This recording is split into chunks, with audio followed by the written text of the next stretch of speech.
करवा चौथ का व्रत। भारतीय संस्कृति में करवा चौथ का व्रत अखंड सुहाग को देने वाला माना गया है। विवाहित स्त्रियां इस दिन अपने पति की दीर्घायु के लिए, उनके स्वास्थ्य के लिए, उनकी मंगल कामना के लिए चंद्रमा की पूजा करती। रात्रि को जब चंद्रमा निकलता है तो उसको अर्घ्य दे करके अपना व्रत पूरा करती। इस व्रत की तैयारी वो कई दिन पहले से करना शुरू कर देती है। यह व्रत कार्तिक कृष्ण पक्ष की चंद्रोदय व्यापनी चतुर्थी को किया जाता है। यदि वह 2 दिन चंद्रोदय व्यापनी हो तो दोनों ही दिन में पूर्व विद्या लेनी चाहिए। करुक चतुर्थी की करवा चौथ भी कहा गया है।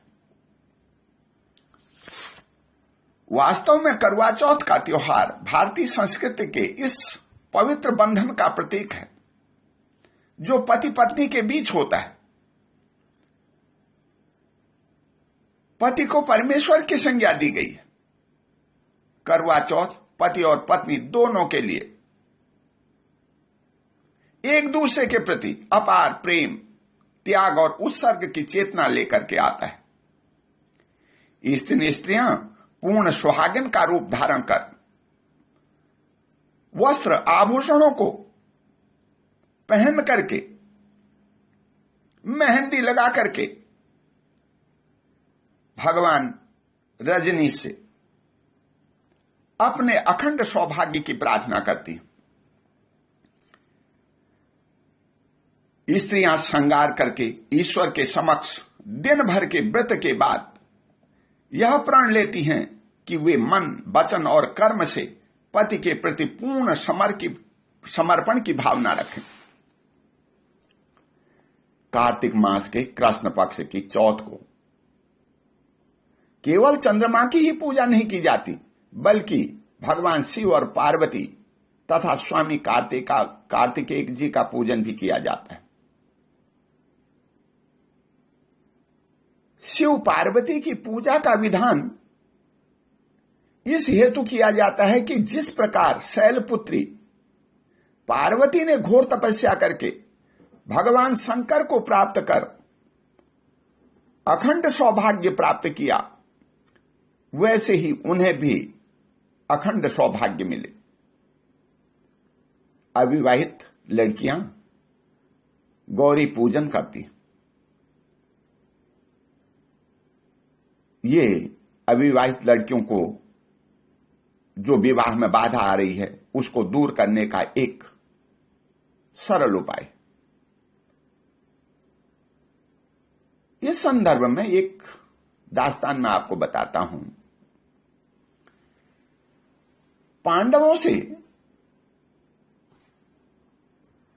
पांडवों के वनवास के समय जब अर्जुन तप करने इंद्रनील पर्वत की ओर चले गए तो बहुत दिनों तक उनके वापस न लौटने पर द्रौपदी को बड़ी चिंता हुई।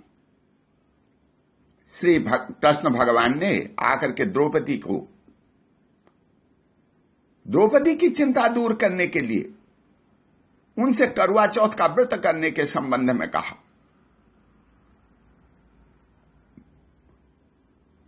और वह कथा सुनाई जो शिव जी ने पार्वती को सुनाई थी। कथा इस प्रकार है।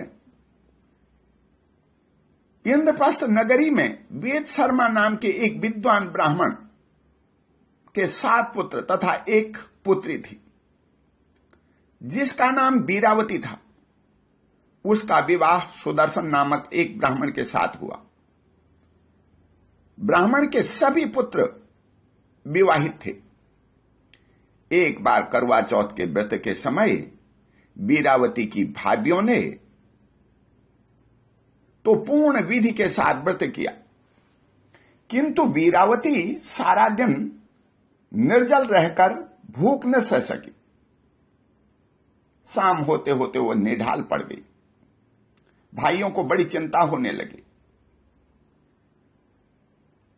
भाभियों ने बताया वीरावती भूख से तड़प रही है, अब क्या किया जाए। करवा चौथ का व्रत चंद्रमा देखकर ही खोलेगी, तब तक तो उसके प्राण ही निकल जाएंगे।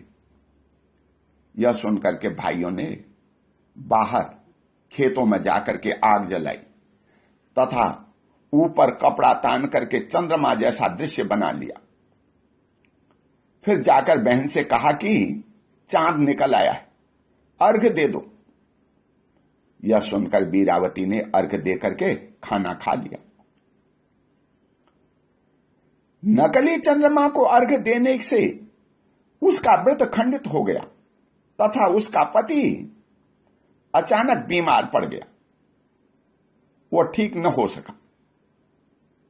एक बार इंद्र की पत्नी इंद्राणी करवा चौथ का व्रत करने पृथ्वी पर आई। इसका पता लगने पर वीरावती ने जाकर के इंद्राणी से प्रार्थना की कि उसके पति के ठीक होने का कोई उपाय बतलाइए। इंद्राणी ने कहा कि तेरे पति की यह दशा तेरी ओर से रखे गए करवा चौथ के व्रत के खंडित होने के कारण हुई है। यदि तू करवा चौथ का व्रत पूर्ण विधि विधान से बिना खंडित किए करेगी तो तेरा पति ठीक हो जाएगा। वीरावती ने करवा चौथ का व्रत पूर्ण विधि से संपन्न किया। इसके परिणाम स्वरूप उसका पति बिल्कुल ठीक हो गया। करवा चौथ का व्रत उसी समय से प्रचलित है। ओम शांति।